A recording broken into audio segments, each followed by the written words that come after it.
السلام عليكم ورحمة الله وبركاته. إن الحمد لله نحمده ونستعينه ونستغفره ونؤمن به ونتوكل عليه ونعوذ بالله من شرور أنفسنا ومن سيئات أعمالنا. من يهده الله فلا مضل له ومن يضلل فلا هادي له، وأشهد أن لا إله إلا الله وحده لا شريك له، وأشهد أن محمدا عبده ورسوله أرسله بالهدى ودين الحق ليظهره على الدين كله ولو كره المشركون. أما بعد، فأعوذ بالله من الشيطان الرجيم. بسم الله الرحمن الرحيم. لقد جاءكم رسول من أنفسكم عزيز عليه ما عنتم حريص عليكم بالمؤمنين رؤوف رحيم. فإن تولوا فقل حسبي الله لا إله إلا هو عليه توكلت وهو رب العرش العظيم. رب اشرح لي صدري ويسر لي أمري واحلل عقدة من لساني يفقه قولي. اللهم صل على محمد وعلى آل محمد كما صليت على إبراهيم وعلى آل إبراهيم إنك حميد مجيد. اللهم بارك على محمد وعلى آل محمد كما باركت على إبراهيم وعلى آل إبراهيم إنك حميد مجيد. ډیرو قدرمندو سپینروبو مشرانو ځوانانو زما کشرانو رونو او ډیرو قدرمندو درنو په اسلام او په قرآن مینو په پردو کې ناستو زما ډیرو درنو خویندو میاندو خواتین اسلام، نن په دې میدان کې مونږ د قرآن کریم د سورې د لاندې آخرنۍ اجتماع ته او آخري درس ته حاضر شوي یو.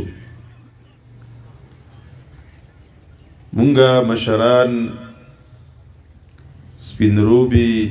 ځوانان او بچي د قرآن کریم د مجلس ته او د خیر مجلس ته الله توفیق را کړی د حاضرېدلو، او په ډېر کثیر تعداد کې زمونږه سپین سرې او تور سرې بچیانې د خپلو بچو سره د قرآن کریم د سورې د لاندې را جمع شوي دي. زما درخواست دی دلته چې کم کارکنان د نارینهو د خدمت ته ولاړ دي، کوشش دا وکړئ چې ماشومان مشرانو ته ځای ورکړئ، او کم چې بنات ولاړ دي دننه نو کوشش دا وکړئ چې زمونږ کمې مشرانې میاندې دي ضعیفان دي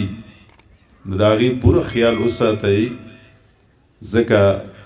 دا نن ټول تاسو مونږ د قرآن میلمانه یو، او دا د قرآن د میلمنو او د قرآن د پاره د راجمع کیدونکو دا د محمد صلی الله علیه وسلم دا هر امتی ډیر زیات قابل د قدر دی او زمونږ نن اخرنی سبق هم د رسول الله صلی الله علیه وسلم د خپل امت سره د محبت او د شفقت په باره کې دی. مونږ لږه د خپلو تیر شوو سبقونو چې د شپږ ورځو لګېدلې په دې مدرسه کې مونږ څه زده کړي دي د هغې به لږه دوباره دوهرایي وکړو. زمونږ اولنی سبقو د خاندان اصلاح او د هغه آیتونو خلاصم دا وه چې ای مؤمنانو ځان او خپل بچي د اور د جهنم نه بچ کړئ. دا د خپل خاندان د اسلام په لاره باندې د روانولو د خپل کور د اهل و عیال او د اهل خانه د اسلام سره د یو ځای پاتې کېولو د زمونږ دینی فریضه ده. او زمونږ دویم سبقو معرفت الهی او د اله او د الله جامع عبادت او کامل بندگی چې هغه د ټول اسلام د احکاماتو باندې عمل د الله عبادت ته او ټول احکامات د اسلام د عبادت د الله دی. نو چې کوم زړونو ته د لا اله الا الله صحیح تصور او دا په صحیح طریقه باندې وردن نشي دې زړه خپل رب وپېژندو نو دې زړه ټولې مینې او ټول محبتونه بیا د خپل اله سره او زمونږ دریم سبقو چې اسلام عالمی نظام دی او ټول عالم ته اسلام د آداب او د اخلاقیات یو ډیر زبردست عالمی نظام پیش کړی دی. او زمونږ د بل ورځې سبق ډیر زیات اهم و چې جدید جاهلیت کم چې به دې امت کې فتنې او جهالتونه هغه راپورته شوي دي چې زمونږ اسلاف رسول الله صلی الله علیه وسلم مبارک دور د صحابه مبارک دور د تابعین او د تبع تابعین د اسلافو چې دا جهالتونه هغوی د قرآن او د سنت د کامل علم پرنا کې دا جهالتونه پیژندلي او دا جهالتونه په دې دور کې چې را پیدا شوي دي او دا د دین په صورت کې پیش کړی کیږي د دیندارۍ په صورت کې د اسلام کې د دې د جایز کېدلو په صورت کې نو هغه سبق ډیر اهم و مونږ زده کړی و چې د دې قرآن او حدیث په ذریعه باندې او د دین د علم په ذریعه به مونږ ټول مسلمانان د دغې جهالتون نه ځان ساتو. او پرونی سبق خو ډیر زیات اهم و چې زمونږ د خویندو میندو د مسلمان زنانه د مؤمن زنانه الله په اسلام کې کوم ذمہ داری مقرر کړې ده او چې دا ذمہ داری او فرایض یو مؤمن زنانه سر ته ورسي بس د مرګ سره د هغې دپاره بیا جنت دی او د جنت کورونه دي او هلته جنتي خاندان دی او خوشحالی دي. زمونږ د دې کلاسونو هم دقه یو مقصد دی مونږ چې څنګه د اولې ورځې نه آغاز کړی زمونږ اختتام هم په حقه طریقه باندې دی.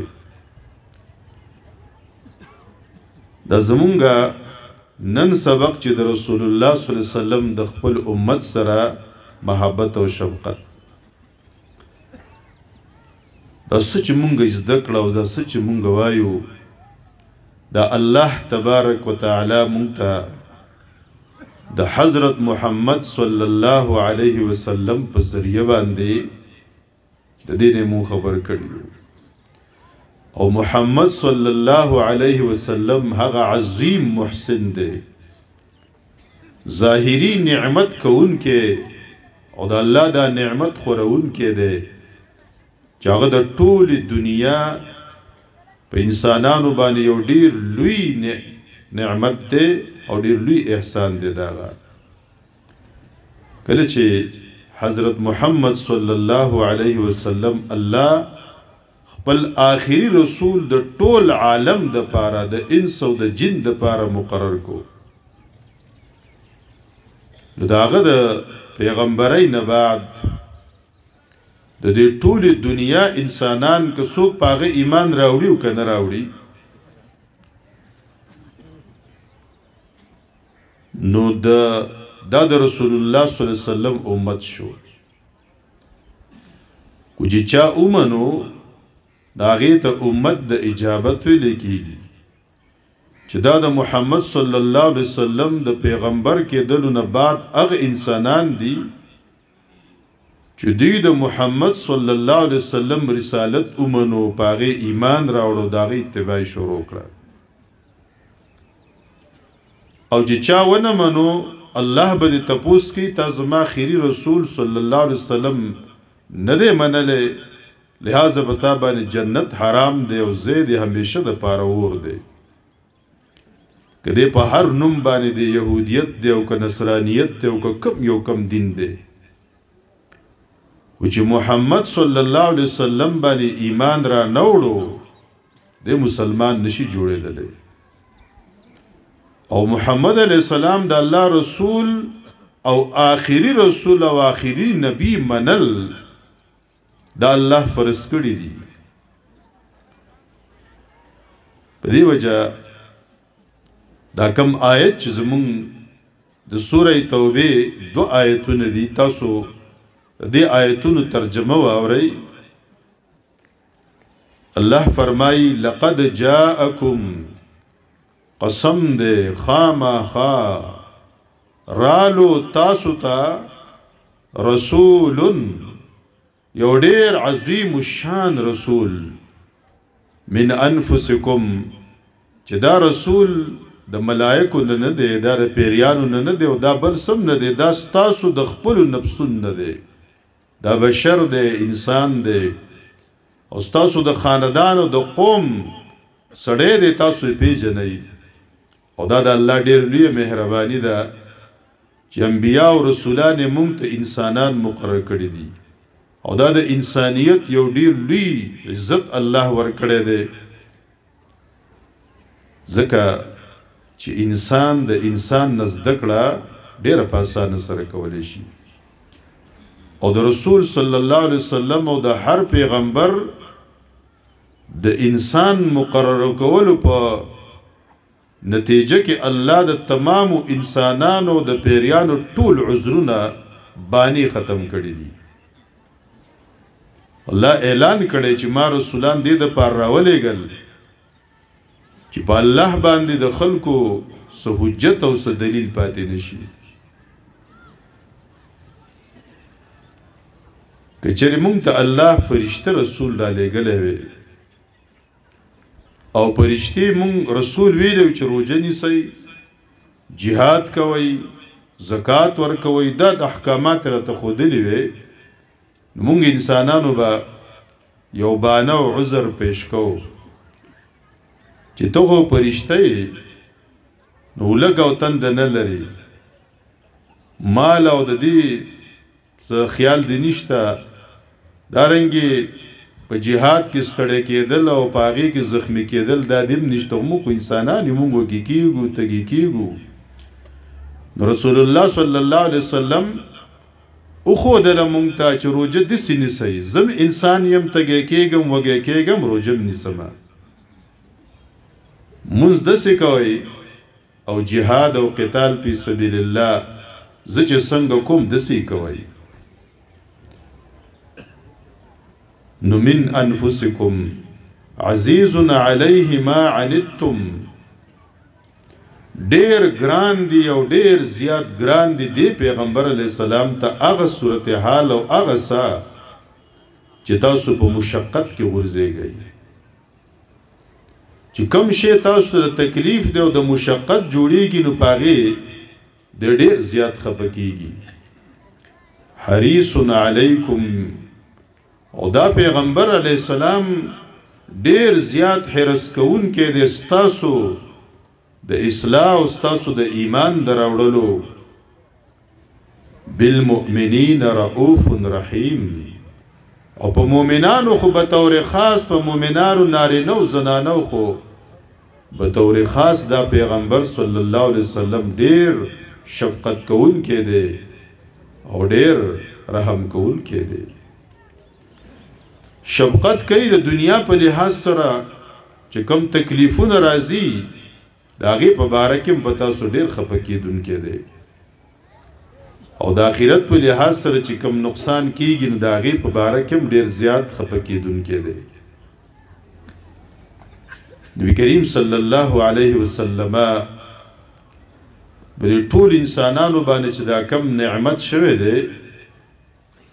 د دې مبارک تاسو واورئ نبی صلی الله علیه وسلم مونږ ته دا په دې الفاظو بیان کړی دی یا ایها الناس انما انا رحمة مهداة ای انسانانو زه د الله د طرفنا رحمت یم داسې رحمت مهداة چې زه هدیه کړی شوی ما تاسو ته ګفټ کړی شوی ما زه داسې رحمت یم چې د الله له طرف نه صرف د خپل فضل په بنیاد یې زه تاسو ته مقرر کړی ما نو د الله د رحمت او د هدیې قدر لازم دی او ابن عباس رضی الله عنه دا فرمایلی دی چې چا په رسول الله صلی الله علیه وسلم باندې ایمان راوړو نو دا رحمت داغه د پاره د دنیا او د آخرت د دوانو هغه ته میلاو شو خو کچا په رسول الله صلی الله علیه وسلم باندې کفر وکړو ایمان را نوړو نو بیا رسول الله د کافر د پاره رحمت دی په دې بنیاد باندې چې مخکې امتونو کې با چا کفر وکړو په دنیا کې هم پاغي یو آفت رااله او ټول قوم به ختم شو خود رسول الله صلی الله علیه وسلم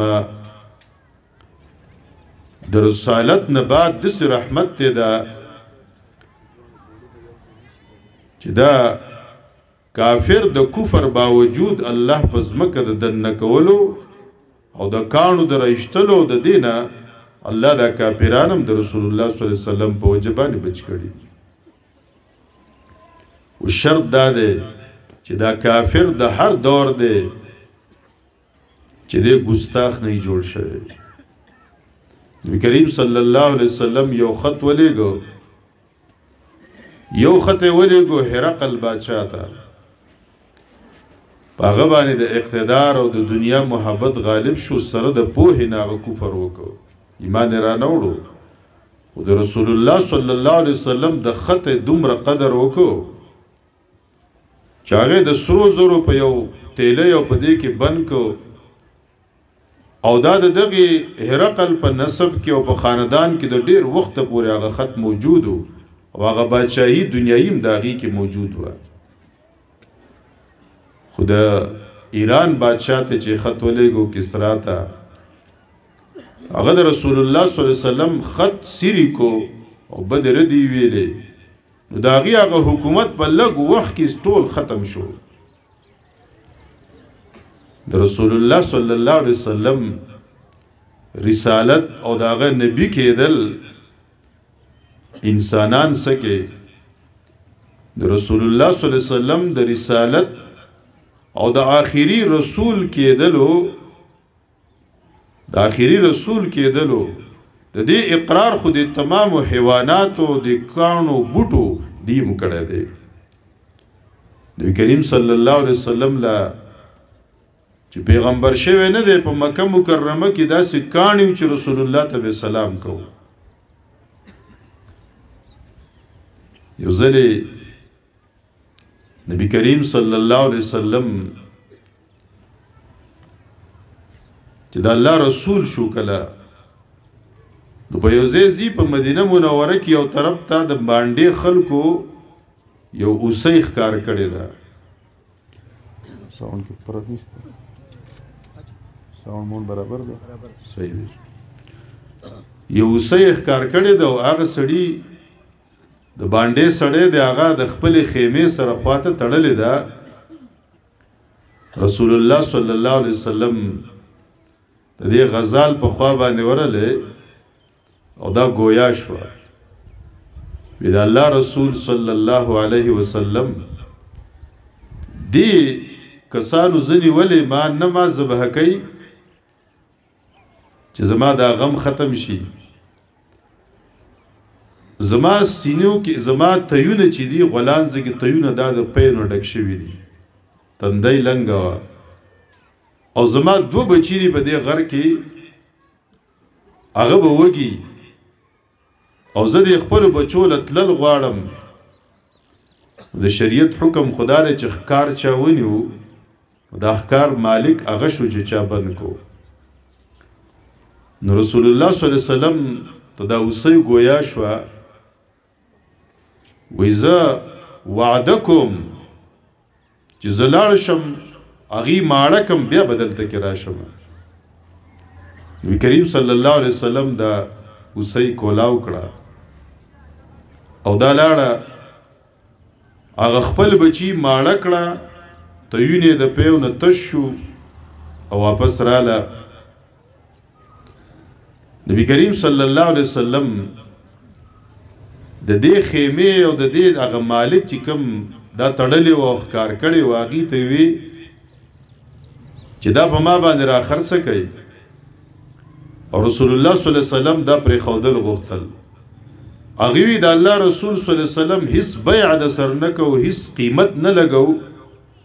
او دا ته آزاد کړه دا اوسې چې کله کولاو شو دی ترپکه شروع کړو منډي ټوپونه والا او ویلې لا اله الا الله محمد رسول الله تاسو مونږ د رسول صلی الله علیه وسلم رسالت چې دا په مونږ عبادت ده او مونږ دغه امتیان یو د بده قبر کې زمونه دریم ته پوس هم د دې رسول صلی الله علیه وسلم په باره کې بکیږي الحمدلله مونږ په دې رسول صلی الله علیه وسلم ایمان راوړو چې هغه په ما او تا باندې د خپل پلار نه او د خپل ځان نه ډیر زیات مهربان و په مؤمنانو خو ډیر مهربان و یو ځلې ابو سعید خدری رضی الله عنه فرمایي یو سړی دی په بانډه کې په صحرا کې خپلې ګډې بيزې ساتي راعي دی شپنکې دی یو شرمخ رالی او هغه په یو بیزه باندې حمله وکړه او وینیول شپنکې رالی د دې شرمخ نه بیزه خلاصه کړه چې بیزه خلاصه کړه شرمخ لګ لاړ او په دې خپل لکۍ نیغ بوس کې ناستو او گویا شو چې ډیر ظلم دی را سره وکړو ایش پنکیا دا ډیر ظلم وکړو مال چې الله کوم رزق او خوراک راکو تا په هغه کې خلل واچلو زمانه دی واغستو شپنکې ډیر حیران شو چې ذئب یکلمنی یو شرمخ دی او ګویا خبرې شروع کړې زما سره خبرې کوي د شرمخ بیا چې د دې شپنکي خبره واورېدله نو بیا ویله چې تر دینه تعجب کوي د دینه ډیره لویه تعجب خبره چې شرمخ خبرې شروع کړې دینه لویه تعجب خبره ته ونخم چې په دې مدینه کې محمد صلی الله علیه وسلم دی او د تیر شوی تاریخ چې څومره تاریخ تیر شوی د هر صداغي خبر ورکي او د مستقبل د آخرت خبرم ورکي د شپنکی پلی بیزې چې مازیګر را روانې کړې مدینه منورې ته را داخل شو نو ساروي یو طرف کې یو ګوټ کې ځان لس جمع کړه وراله رسول الله صلی الله علیه وسلم سره دا ټول واقعه وته بیان کړل نبی صلی الله علیه وسلم فرمایي چې قیامت ته نږدې به داسې وخت راشي چې دا درندگان به خبرې شروع کړي او درنده خو تعلیم د وجنه خبرې شروع کړي دا نه بغیر د تعلیم نه به درندگانم خبرې شروع کړي او د انسان د پیزار دا تسمه او چڼیا دا هم خبرې شروع کړي او د انسان دا پتون بدن بم خبرې شروع کی چې داغه اهل پکور کې داغه بیبي پکور کې څنګه ژوند تیری داغه خبر باور کوي د زمونږ رسول صلی الله علیه وسلم چې مونږ هغه ایمان دی او رسالت هم داغه منلې دی چې کوم خلق دا په دې زمانه کې د رسول الله صلی الله علیه وسلم ایمان سکه ګستاخی کوي د شرمخ نو د حیواناتو نم ډیر زیات ورزیدل دي د رسول الله صلی الله علیه وسلم د نبی علیه الصلاۃ والسلام چې کله خیبر فتح کو او په غزوه خیبر کې يهوديانو ته شکست میلاو شو چې ډیر شرارتونه شروع کړیو او دا غیر ډیر غنیمتونه رااله رسول الله صلی الله علیه وسلم پیسې کې یو خر دام داغه پیسې کې رااله او دا هغه حمار او دا هغه خر نوم یعفور په تاریخ کې یادېږي یعفور دا خر ډیر خوشاله دی او خبرې شروع کړې رسول الله صلی الله علیه وسلم معجزه ده خبرې شروع کړې ویزه د خپل نسل او د خپل خاندان د خپل نکاح اخیرنه داغه په خر په اولاد کې زه اخیرنه یم او زما په دې خاندان کې چې څومره خره تیر شوي دی هغه د مخکینو پیغمبرانو د خدمت او د هغې د سورلۍ دپاره استعمال شوي دي زه د دې یهودي سره چې کله ومه نو دې یهودي په ما به سورلي کول او په ما به بار وړو نو زه ما به ډېر زیات نفرت او ډېر قار به مې ودته ځکه چې ما به دا وي چې زه خو الله د اخري پیغمبر صلی الله علیه وسلم د سورلۍ دپاره او د خدمت دپاره پیدا کړی یم او زه به د خپل نسل کې اخیرنی یم او ته د اخري رسول او بیا مدینې منورې ته د سم تعلیم یافته شویو انسانانو ورونو ته بتلو ګرځېدو به یعفور په نوم باندې او چې کله رسول الله صلی الله علیه وسلم وفات شو هغه تدفین وشو نو دا خر یعفور لاړ او په یو کندې ته وغورځېدو او هغه د هغه قبر شو هلته کې د رسول الله صلی الله علیه وسلم د فراق رسول الله د جدایۍ هغه تکلیف او صدمه د خر برداشت نه کړو دی یو کندې ته وغورځېدو مړ شو دا قادیانیان احمدیان ډله چې دا انګریزو را چوت کړه د جهاد او د قتال د مسلمانانو د ذهنونو د ایستلو دپاره دا یو ډېر لوی سازش و او دا احمدی او قادیانی ډله چې دوی زه د محمد صلی الله علیه وسلم نه وروسته زم پیغمبر یم او ذلي پیغمبر یم او غوره هغه دی خو زه لا غوره پیغمبر یم نو دا قادیانی او باغه پسې ورپسې کیدونکي خلک د دې خر نم ډېر لوی قمقلان دي دا یعفور خر چې د رسول الله صلی الله علیه وسلم ختم نبوت باندې او د هغې اقرار یې کړی دی او آخري پیغمبر انتظار یې کړی دی دا قادیانیان دا چې په نن زمانه کې په ټوله دنیا کې خواره شوي دي په برطانیه او امریکا کې او دلته چې کم حکومت راځي دا حکمران د هغه سره ساز باز کوي او دلته پټ پټ د آبادولو دپاره کوششونه کوي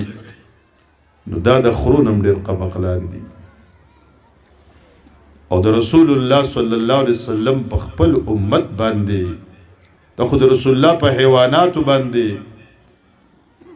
داغه شفقت د نبی صلی الله علیه وسلم یو ځلې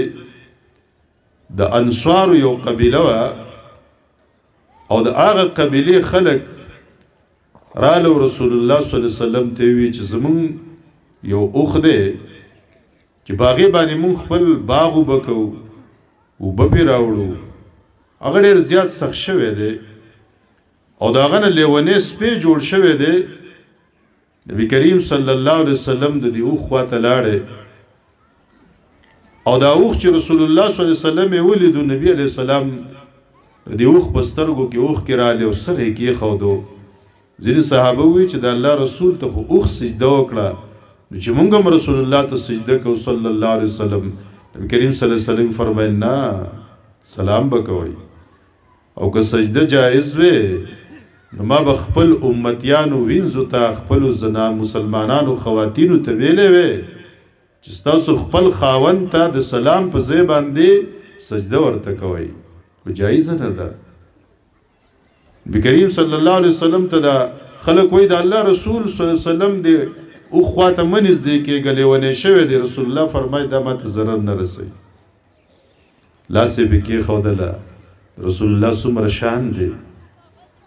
رسول الله صلی الله علیه وسلم دا چې د معراج په موقع باندې د هغه کم شان دی جبریل علیه السلام ورسره دی نو کم براق باندې چې رسول الله روانېدو چې رسول الله ته د حرم شریف نه زمزم د اوبو د خوا نه وختو نو براق لتې ووالي. جبریل علیه السلام ورته وایي ته په محمد علیه السلام لتې وی. الله مې قسمي چې د دې نه مخکې هیڅ یو چا په تا باندې سورلي نه ده کړې. معلومه شو چې رسول الله سید المرسلین دی افضل النبیین والمرسلین دی. او بیا چې بیت المسجد اقصی ته ورسېدو نو تمام انبیاء علیهم السلام په عالم مثال کې یا په تک کې یا په واپسۍ کې موجود دی او رسول الله ولا جمع ورکړه او چې بر اولنی اسمان ته ځي نو چې کومه څوکیدار فرشته ولاړ ده جبریل علیه السلام اجازت غواړي وي څوک جبریل یوازې که بل څوک د سره شته وی محمد صلی الله علیه وسلم را سره شته دی. فرشته وی محمد علیه السلام ته اجازت ورکړی شوی دی بره د راتلو د پاره دی راغوښتلی شوی دی. جبریل علیه السلام ورته وی او د رسول الله صلی الله علیه وسلم دومره لوی شان دی او د رسول الله شفقت د خپل امتیانو د خپل دې مخلوق سره څومره د اوښ په سر باندې لاس راښکودلو او د کور والا ته وی چې د خیال ساتئ دا وږې مه ساتئ دا په ده باندې مسلسل کار مه کوئ چې تاسو له بیخي دمه نه ورکوئ. د نبي صلی الله علیه وسلم په حیواناتو باندې شفقت دی. دا د خپل امت په باره کې څومره لوی شفقت دی د نبي صلی الله علیه وسلم. یو ځلې معاذ رضی الله عنه په مسجد نبوي کې د نبي صلی الله علیه وسلم سره د ماستن منځ وکړو با جماعت او د هغې نه بعد بیا خپلې بانډې محلې ته لاړې نو خپل د قوم خلکو د محلې جومات کې هغوی له امامتي ورکول شروع کړه. یو سړی دی هغه ټوله ورځ په اوښانو باندې اوبه راوړي دي او ستړی دی خو په جومات کې جمع ولاړ د نو رالی هغه هم شامل شو او معاذ رضی الله عنه سورې بقره شروع کړې ده. بس سړي ځان لمونځ وکړو لاړی و بیا نبي علیه الصلاة والسلام ته د هغې رپورټ پیش شو. نبي صلی الله علیه وسلم د تعلیم په موقع باندې چې په دې وخت څومره غوسه شوی دی نو بله موقع دومره غوسه هغه نه ده کړې او معاذ ته وی چې معاذه یا زما سره دلته مونځ کوه او یا صرف هغې له امامتي کوه او تخفیف به کې په قرات کې. افتانون افتانون افتانون ته زما دا امتیان مسلمانان د دین نه منع کې د دین نه منع کې. نبی علیہ السلام فرمایي د بخاري شریف حدیث دی چې زه کله په مانځه ولاړ یم او دا مونځو زما اراده چې په دې کې به زه اوږد صورت ویمه زه د ماشوم جړا واورم یو ماشوم جړا واورم چې د هغې د خپلې مور سره جومات ته راغلی دی نو رسول الله فرمایي چې د دې جړا په وجه باندې زه په دې مونځ کې تخفیف وکړم او قرات کم کړم ځکه چې رسول الله صلی الله علیه وسلم ته خدا پته ده چې د مور په بچی باندې او بیا چې د غېږې ماشوم او بچی په هغې څومره دردېږي نو چې مونځ کېږي او د دې بچی جاړي او د دې به مونځ ته هغه توجه نه جوړېږي. نبي کریم صلی الله علیه وسلم دا حدیث هم تاسو اورېدلی دی فرمایي چې چې د هر یو پیغمبر د پاره یو خاص دعا ده د هر پیغمبر د پاره یو داسې دعا ده یو چې هغه به خامخا قبلیږي هغه په دنیا کې هر پیغمبر استعمال کړی ده وای ما خپل هغه دعا آخرت ته د خپل امتیانو د نارینه او زنانو د شفاعت د پاره هغه جمع کړی ده او الته کې باغ دعا د امتیانو د شفارس د پاره مونږ ټول شفاعت دغه ته محتاج یو کله شفاعت یو قسم خدام دی چې دا مسلمان امتی دی خو ګناهونه کړي دی ورته ورزیدل دی خو بل امتی دی داغه د پارم شفارس دا درجه لن کم ده مرتبه کم ده داغه د پاره شفارس ته مرتبه د سوا کېدل د پاره او دا د محشر ورځ را روانه درونو او خیاندو نن چې مونږ په دې لوی میدان کې په څومره ګڼ تعداد کې راجمع شوي دي یو بل سره خو نن یو بل ته په مینه کتل دي او د یو بل سره د یو سکون او د راحت په مجلس کې ناسته ده یو بیان کوي او دا بل اوري د محشر ورځ داسې ده او هغې ته منتقل کېدل هم داسې دي چې زمانه کله په رشته ساه وباسي روح مې قبض کوي نو زه به یوازې مخامخ کېږم او په تاسو کې هر یو د زنکدن په وخت کې د هغه ځان له محاسبه ده او بیا په دغه میدان کې هر سړي سره خپل فکر دی پاټکونه لګېدلي دي دا ټول انسانان آدم علیه السلام نه د قیامت پورې چې څومره دي دا ټول به یو جرګه جوړه کې یو پیغمبر لو بل ټول به وایي چې نن که تاسو الله ته څوک د شفارس دپاره پیش کوئ نو هغه محمد صلی الله علیه وسلم دی او دا شفاعت کبرا دی د الله نه سوال به کوو چې الله مونږ په دې دنیا کې د مرګ پورې د رسول الله صلی الله علیه وسلم وفادار امتیان جوړ کا او د قیامت په ورځ باندې د دې امت او زمونږ په دې ټول انسانانو کې یو لوی شان دی خو د بې وفایي کوونکو دپاره به ډېر لوی وبال وي او مونږه چې د خپل رسول صلی الله علیه وسلم زمونږ سره کم شفقت دی او کومه مینه ده په دې دنیا کې د هغې تقاضي دي او هغه تقاضي د رسول الله صلی الله علیه وسلم باندې صحیح ایمان د هغه سره محبت د هغه د سنتو اتباع او په هغه پسې ورپسې کېدل دي او د رسول الله د شریعت چې کوم قرآن او سنت کې مونږ ته پرېښی دی د دې دفاع کول او د دې شریعت غالبا او د دې شریعت عزت ورکول دی له په ټولو دینونو باندې په ټولو نظامونو باندې دا د رسول الله صلی الله علیه وسلم سره د محبت او د هغه سره د وفا تقاضي دي او کومګه د رسول الله صلی الله علیه وسلم د سنتو د هغه د ثابت شو سنتونو سره فرض دی او که واجب دی او که په هر لحاظ سره دی هر لحاظ سره د دې سره مونږه محبت شروع کو د دې شریعت محافظین مونږ ټول جوړ شو انسانان سکه دا ټول کائنات دا حیوانات دا ټول هر څه دا بر دې امتی تابعداري د رسول الله صلی الله علیه وسلم یو صحابي دی سفینه رضی الله عنه سفینه خو کشتی ته وایي دا لقب ورته رسول الله صلی الله علیه وسلم ورکړی و د یو غزا کې روان دی زه د خپل سامان د سفرم په ځان باندې لوټ کړی دی او د خپل یو ملګري سفر سامان هم ځان سره لوټ کړی دی نبی کریم صلی الله علیه وسلم چې دی ولیدو د ډېرې خوشحالۍ نه ورته سفینه دا سفینه د روم سره په یو غزا او جنگ کې دی او په هغې کې مسلمانان قیدیان شو د یو ځنګل ته لاړې چې زنګل د څنګه وردن کېږي نو دا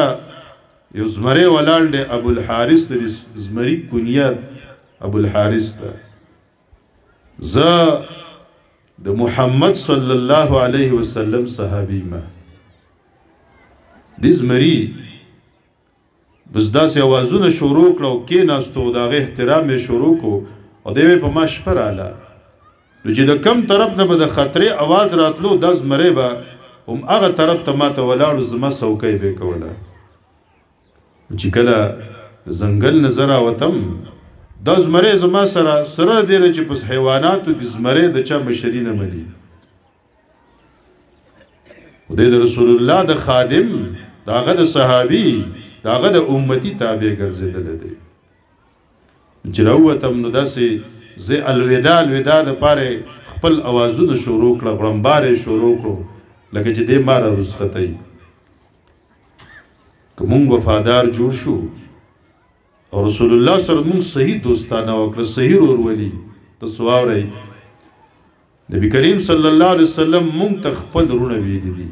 دې رستني امت ته خپل رونه ویلي دي نبی صلی الله علیه وسلم جنت البقیع مقبره ته لاړې او دا ډېر قبرونه یې ولیدل صحابه ورسره هم دي یو اظهار د محبت یې وکړو لوددت لو انی رأیت اخوانی زما خو د زړه تمنا پیدا شوه کاش کې چې ما مې خپل رونه لیدلی وی صحابه ورته وایي اذا الله رسول صلی الله علیه وسلم اولسنا باخوانک موږ ستا رونه نه یو نبی کریم صلی الله علیه وسلم ورته فرمایي انتم اصحابي تاسو زما صحابه زما په دې امت کې خو ستاسو ډېر لوی شان دی رونه مې څوک دي زما رونه هغه دي او زما خویندې هغه دي زما هغه امتیان چې نه زه لیدلی یم نه زما کلی لیدلی دی او نه زما سره ملاقات شوی دی خدای په عجم کې اوسیږي او په لرو درو کې اوسیږي او دته دا قرآن په دوو غتو په منځ کې میلاو شو چې دا قرآن الله د جبرئیل علیه السلام په ذریعه د محمد علیه السلام پاک زړه ته راوړی هلته جمع کړی دی او هغه خور کړی دی هغه د الله رسول دی د په ایمان راوړي دا زما رونه دي او بیا فرمایل زمونږ دپاره یو ډېر لوی زیری دی وانا فرتهم علی الحوض زه به د دې خپل رونو دپاره د دې امتیانو رستنو دپاره په حوض باندې مخکې انتظام کوونکی فرد هغه چاته وایي یو څوک په ټور رواني یا یو قافله ده او څو ملګري د هغوی ډیوټي ولګي چې هغې مخکې نه هوټل هم بوک کړي او هغې انتظام د خوراک څښاک او د قافلې والا ستړي شوي چې دوی لاړ شي نو بس اوبه هم تیار یي او بستره هم تیاره ده او ځای هم تیار دی او آرام ځای هم دی رسول الله فرمایي زما دا ورونه دوی چې ډېر سفرونه کړي دي او موږ په ډېر لوی سفر کې روان یو ورونو تر دنیا یو سهار او یو ماښام او بیا د زنکدن او بیا د برزخ ژوند چې دا به څومره دا یو سفر مرحله ده او بیا د میدان حشر ته راجمع کېدل دي د قبرونو نه رسول الله فرمایي چې زما دا رونه به ډېر ستړي زه به د دوی دپاره انتظام کوونکی یم او زه به دوی ته په حوض ولاړ یم صحابه کرامو تپوس وکړو د الله رسول صلی الله علیه وسلم ته به دا خپل رونه څنګه پېژنې او هر یو ځان ته توجه وکړئ هر یو ځان یاد کوي چې ما به رسول الله څنګه پېژني نبی کریم صلی الله علیه وسلم ورته مثال پیش کړو چې د چا داسې اسونه وي چې د هغې تندي سپینې او د هغې خپې سپینې او دا په تکو تورو اسونو کې وي نو دی به په دې کې د خپل اسونو بدنه غلط شي زما د امتیانو د رونو نښه دا ده چې د دوی د اودس اندامونه مخ او لاسونه او خپې دا به سپین پړقېږي دا به د مسلمانۍ ما د امتي نښه دا نه چې اودس صرف زمونږ د امت دپاره دی نه د دې دا خاصیت زمونږ دپاره دی صرف بیا فرمایي چې زما طرف ته به زما دا رونه را رواني یو وفد به را رواني د هغوی به اودسونه م کړي دا نښه به وي زما طرف ته به راځي خو ملایک به رکاوټ جوړ شي او زما د طرف نه به هغوی وشړلی شي زه به آواز وکړم اصحابي اصحابي خو زما رونه دي او زما ملګري دي او امتیان مې دي را پرېږدی دی خوا ملائک به ووایي چې ای محمد صلی الله علیه وسلم دوی خو په تا ایمان راوړی و ستا سره دوی وفادار نه و ستا شریعت دوی تقسیم کړی و عقاید تقسیم کړي و او اعمال تقسیم کړي و بدعاتو کې مبتلا شوي و نو بیا به زه څه وکړم زه به ووایم چې په سحقا لهم سحقا لهم بس د دوی دپاره هلاکت دی نو چې داسې عظیم الشان پیغمبر امتی دی او بیا هم دی د ذلت سره مخامخ شو د اسلام باوجود دی د رسوایۍ سره مخامخ شو دوی دپاره هلاکت او تباهي ده په دې وجه باندې خویندو ورونو د اخوت د ورورولۍ تقاضې دا چې په دنیا کې مونږ پوره کړې د هلته به د رسول الله صلی الله علیه وسلم سره پوره ورورولي او ډله میلاو شي مونږ ته دا رور د رور سره په سخته کې هم ولاړي او په خوشحالۍ کې هم ولاړي او دوست د دوست سره ولاړي رسول الله صلی الله علیه وسلم مونږ ته خپل رونه ویلي دي راځئ چې نن مونږ ټول عزم وکړو قصد وکړو چې مونږ د رسول الله صلی الله علیه وسلم د هغه د شریعت دپاره مونږ د رسول الله په ورورولۍ کې او د هغه سره پوره ولاړ یو په دې وجه باندې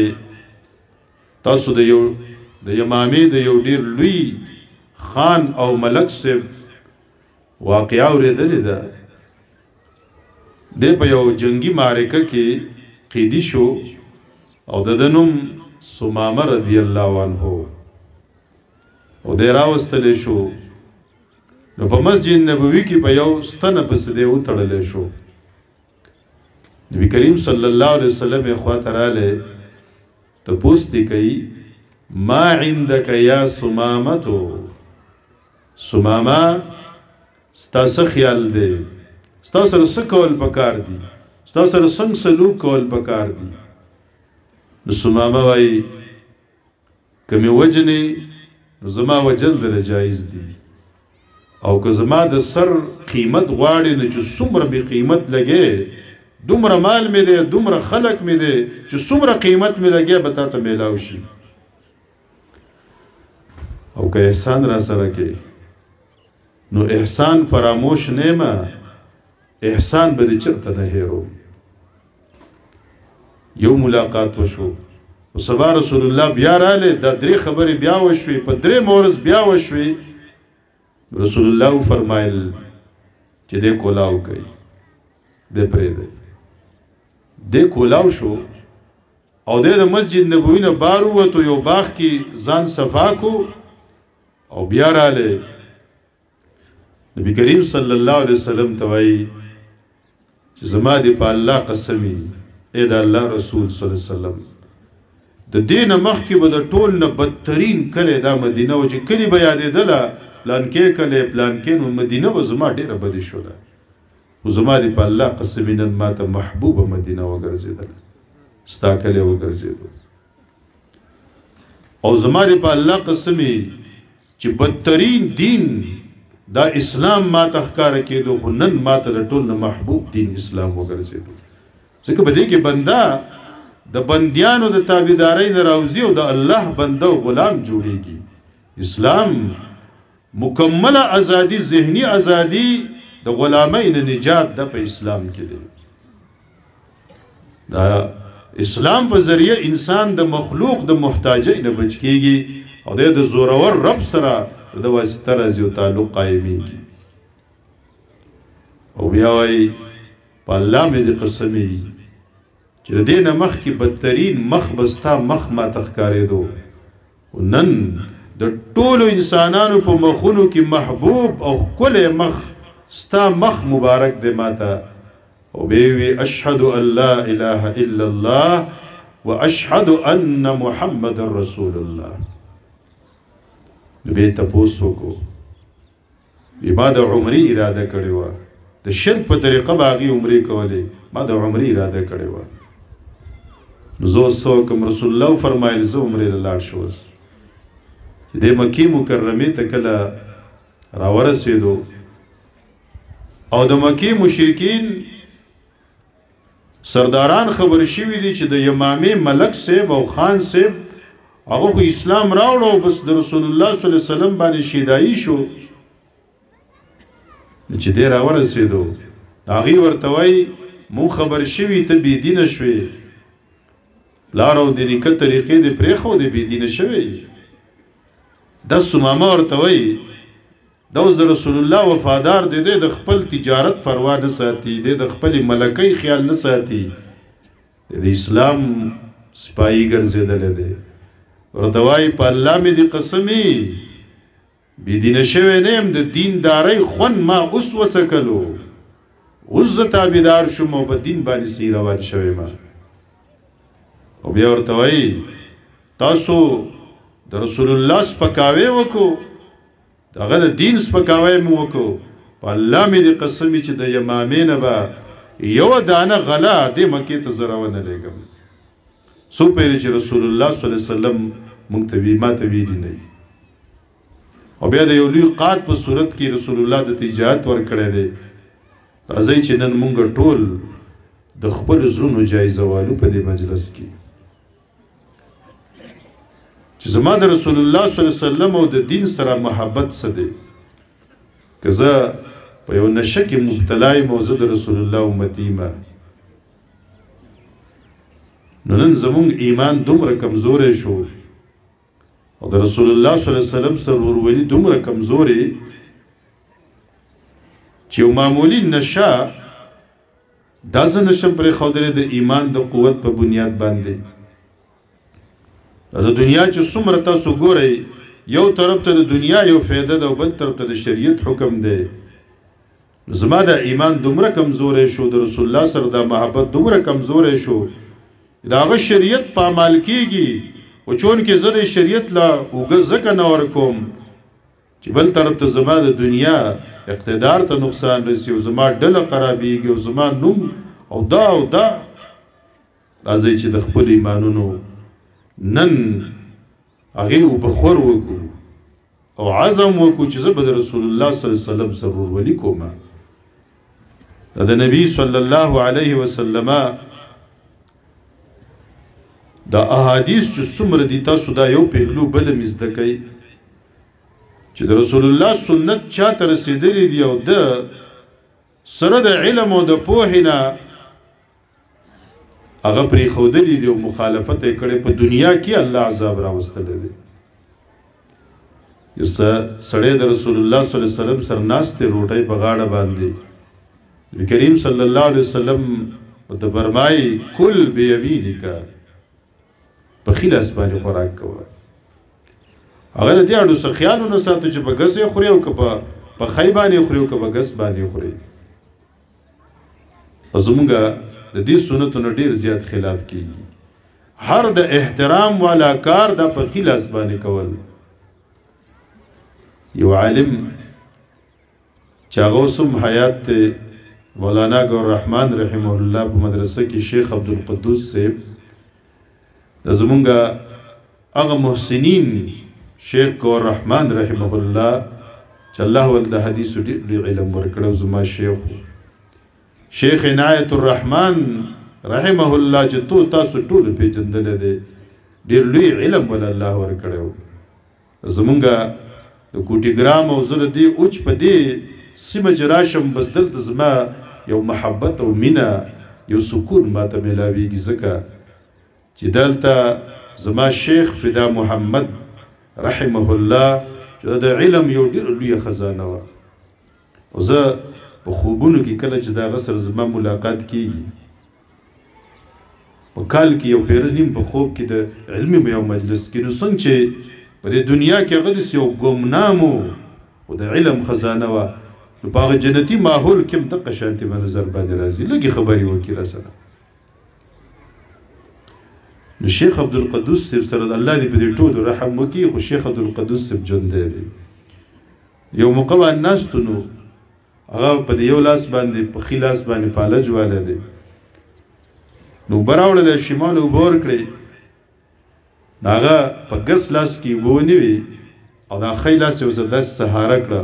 او د اوبو نه مخکې وي چې زما د ښي لاس کار پرېښی دی نو په ګس لاس یې زه کس کوم نو دغه سړي د رسول الله صلی الله علیه وسلم دا خبره د سنت دې ته ډېره توجه ونه کړه او دې سړي دا خیله دا ګس لاس چرته کې بیا چوت کړی نه دی فالج ووالو فوراً فالج ووالو عبدالله بن مغفل رضی الله عنه یو ځلې تاسو واورئ ځوانانو تورسرو جوانانو واورئ هغه ناست په یو مجلس کې یو ځوان هلک د داسې پټ کاڼي ګزاري شاته نو هغه دا حدیث بیان کو چې رسول الله صلی الله علیه وسلم فرمایلی دي چې کاڼي په ګوتو باندې مه ګزارئ په مجلسونو کې ځکه دا سره جهادي ټریننګ هم نه دی چې ته په کاڼي په ګوتو باندې کاڼي ګزارئ نه به دشمن وجلی شي البته که چا سترګه پې ولګېدله لکه دا د اخترو په موقع باندې دا کم کیلونی راوځي او په هغې کې چرۍ دا چرۍ مه استعمالوئ ځکه چې دې باندې ته دشمن نشي ایستلی او که د چا سترګه او غاښ پې ولګېدو نو هغه وباسي دا حدیث بیان کړو لږ وخت پس هغه هلک هغه ځوان بیا هغه خپل عمل کوي نو هغه ډېر زیات غوسه شوی ګوره ما د رسول الله حدیث بیان کو او ته بیا هم د اورېدو باوجود دا کار کوي په الله قسم چې که ته بیمار شو زه به ستا عیادت هم ونه کړم او که مړ شو ستا جنازې ته هم زه حاضر نشم او یو بل ځوان دی ابو هریره رضی الله عنه دا حدیث بیان کو چې په تیر شو قومونو کې یو سړی و چې هغه ځان ډېر سنبال کړی دی او په تکبر کې روان دی یختې اړولې دي او پیزار یې چیلی دی او الله تعالی په دې ځمکه کې وردن نه کو او تر اوسه پورې هغه روان دی او چغې کوکاري وباسي دغه د قبر عذاب دی یو ځوان ناست دی نو هغه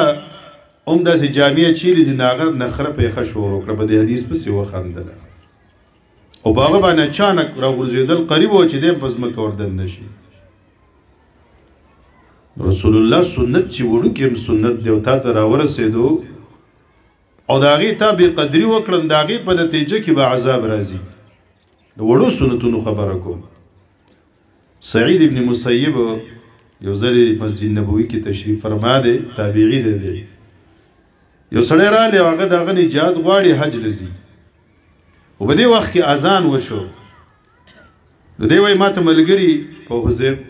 دغه مقام باندې دغه باندې ولاړ دي د میقات باندې انتظار کوي زه هلته ځم هغوی اذان شوی دی رسول الله صلی الله علیه وسلم فرمایلی چې په کوم جومات کې اذان وشي